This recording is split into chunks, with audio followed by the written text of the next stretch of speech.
Summer వస్తే చాలు మా బేబీ ఫ్రీక్వెంట్ గా సిక్ అయిపోతుంది. అసలు సిక్ అవ్వకుండా సమ్మర్ లో ఎలాంటి టిప్స్ తీసుకోవాలి?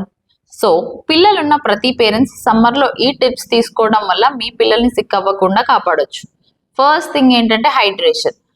పిల్లలు అడల్ట్స్ కంటే త్వరగా డిహైడ్రేట్ అయిపోతారు.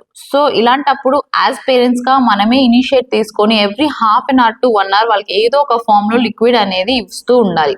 Like water, coconut water, homemade buttermilk or lassi, లేకపోతే హై వాటర్ కంటెంట్ ఉండే fruits like watermelon, muskmelon, oranges లాంటివి ఆఫర్ చేయాలి.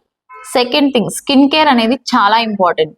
ఈ సమ్మర్ లో మార్నింగ్ అండ్ ఈవినింగ్ 2 times మీ పిల్లలకి లూక్ వామ్ వాటర్ తో కానీ కోల్డ్ వాటర్ తో కానీ బాత్ చేయించి మాయిశ్చరైజర్ అప్లై చేసి అవుట్డోర్ యాక్టివిటీకి వెళ్తున్న ప్రతిసారి సన్ స్క్రీన్ అనేది అప్లై చేయాలి. అది కూడా SPF 30 or 50 ఉంటే ఇంకా మంచి.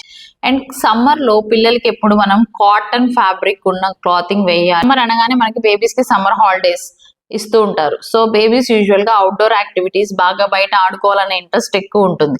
ఇలాంటప్పుడు మనం 10 o'clock ఇన్ ద మార్నింగ్ నుంచి ఈవినింగ్ 4:30 వరకు వాళ్ళని సన్ కి ఎక్స్పోజ్ చేయకుండా ఇండోర్ యాక్టివిటీ ప్లాన్ చేసుకోవాలి. ఒకవేళ అవుట్డోర్ యాక్టివిటీ ప్లాన్ చేయాలి అని అనుకున్న వాళ్ళు 6 to 8 in the morning or 5:30 after 5:30 in the evening మీ పిల్లలకి అవుట్డోర్ యాక్టివిటీస్ అనేది అలో చేయొచ్చు. ఈ సమ్మర్ లో మస్కిటో బైట్స్, బగ్ బైట్స్ లాంటివి ఎక్కువగా ఉంటాయి. సో ఇలాంటప్పుడు పిల్లలకి కంప్లీట్ గా హోల్ కవర్ అయ్యేలాగా క్లాతింగ్ వేసి బయట అవుట్డోర్ యాక్టివిటీస్ కి పంపించడం వల్ల ఈ మస్కిటో బైట్ ని, బగ్ బైట్ ని కూడా మనం అవాయిడ్ చేయొచ్చు.